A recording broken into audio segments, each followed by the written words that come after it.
Jumpa lagi kita bersama dengan Kepala Bapeda Kota Bobo, Pak Dr. Dahrul Dalan, yang tadi baru saja diselenggarakan musrembang tingkat provinsi di mana Kota Bobo menjadi juara satu lomba PPD tingkat provinsi. Gimana Pak kabarnya? Bisa dijelaskan soal uh, juara satu tersebut? Iya, baik, sebenarnya yang pertama tentu kita memberikan apresiasi dan terima kasih kepada pemerintah provinsi yang sudah 2 kali ya, melaksanakan musrembang RKPD Provinsi Sulawesi Tenggara di Kota Bau-Bau, dan tentu ini memberikan kontribusi tentunya kepada pemerintah maupun masyarakat Kota Bau-Bau. Ya tentu kita berharap dengan hadirnya 17 kabupaten kota dan satu provinsi di Sulawesi Tenggara yang hadir di Kota Bau-Bau itu bisa memberikan paling tidak peningkatan dan pertumbuhan ekonomi untuk Kota Bau-Bau. Nah itu juga terjadi tahun yang lalu.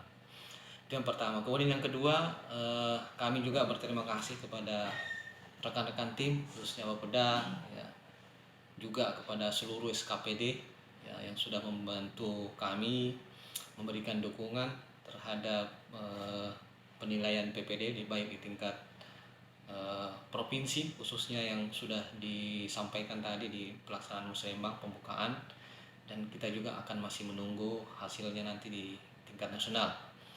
Nah tentu dengan berbagai kriteria yang sudah disampaikan kepada kami dalam penilaian PPD ya, penghargaan pembangunan daerah di tingkat provinsi ya, dari 17 kabupaten kota, alhamdulillah yang kemarin dilakukan seleksi wawancara dan pemaparan di tingkat provinsi itu hanya 4 ya, kota kabupaten ya, diantaranya adalah Kota Bau sendiri, kemudian Kolaka Timur, Kolaka Utara, dan Buton.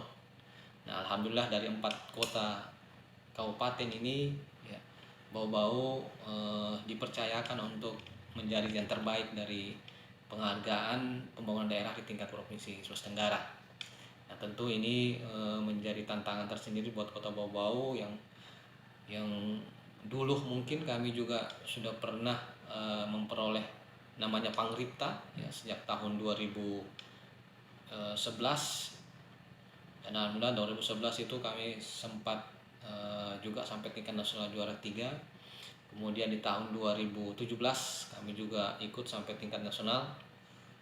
Nah, dan tingkat provinsi ya mungkin dalam 2 tahun terakhir ini kami tidak masuk dalam nominasi, tapi alhamdulillah di tahun 2023 ini kami kembali meraih nominasi untuk penghargaan PPD di tingkat provinsi untuk yang terbaik satu.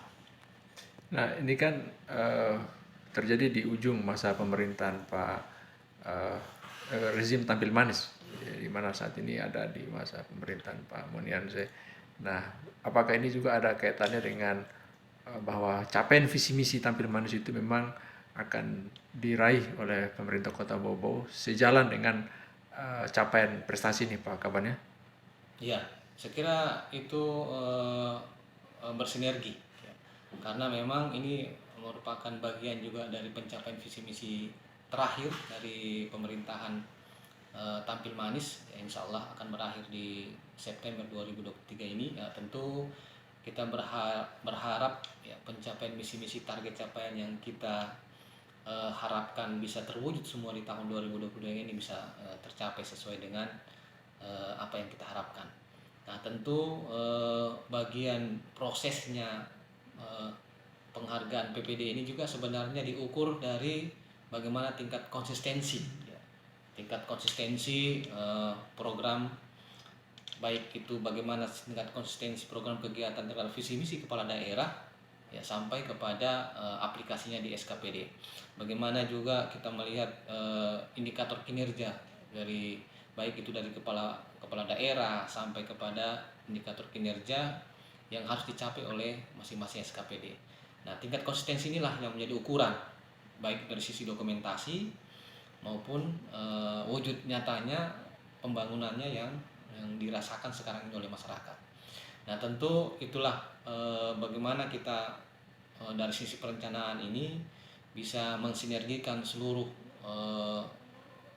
program dan kegiatan SKPD yang saling berkolaborasi, karena saya yakin dan percaya dengan model kolaborasi ini, dengan efisiensi penganggaran itu bisa kita wujudkan seperti apa yang sudah kita capai baru-baru ini di dalam penilaian penghargaan pembangunan daerah di tahun 2023 di tingkat provinsi. Berarti Pak Kaban bisa dikatakan bahwa proses pembangunan Kota Bobo saat ini sudah on the track gitu Pak?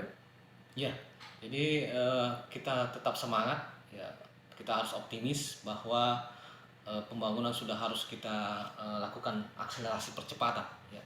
Jadi tidak perlu lagi kita menunggu dengan model narasi, tetapi mari kita bangun kota ini dengan secara spasial, sehingga fokus pembangunan itu lebih bisa dilihat wujudnya, bisa disaksikan oleh masyarakat, dan bisa dirasakan dampaknya secara luas oleh masyarakat. Nah, terakhir mungkin apa yang Pak Kaban mau sampaikan kepada masyarakat terkait dengan capaian-capaian yang diraih oleh Kota Bobo di akhir masa pemerintahan Pak Tampil Manis di masa Pak Moniansi ini?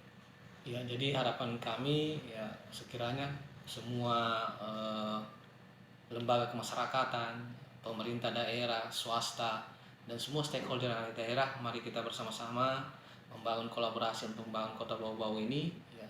Karena saya yakin ya, bahwa dengan model konsep kolaborasi di antara semua lembaga stakeholder, ya, pasti akan kita wujudkan apa yang menjadi visi misi kepala daerah. Itu yang pertama. Kemudian yang kedua adalah karena pembangunan di tahun 2024 ini kita sudah lebih fokus kepada secara spasial, ya, maka tentu kami juga berharap kepada seluruh masyarakat khususnya yang berada di wilayah yang akan kita kembangkan untuk konsep pembangunan makidah, ya, termasuk Sorowolio tentunya, untuk lahan-lahan masyarakat yang sudah menjadi bagian koridor untuk pengintegrasian, ya, fungsi utama dalam rencana tata ruang wilayah ini untuk tidak mengalihfungsikan lahannya.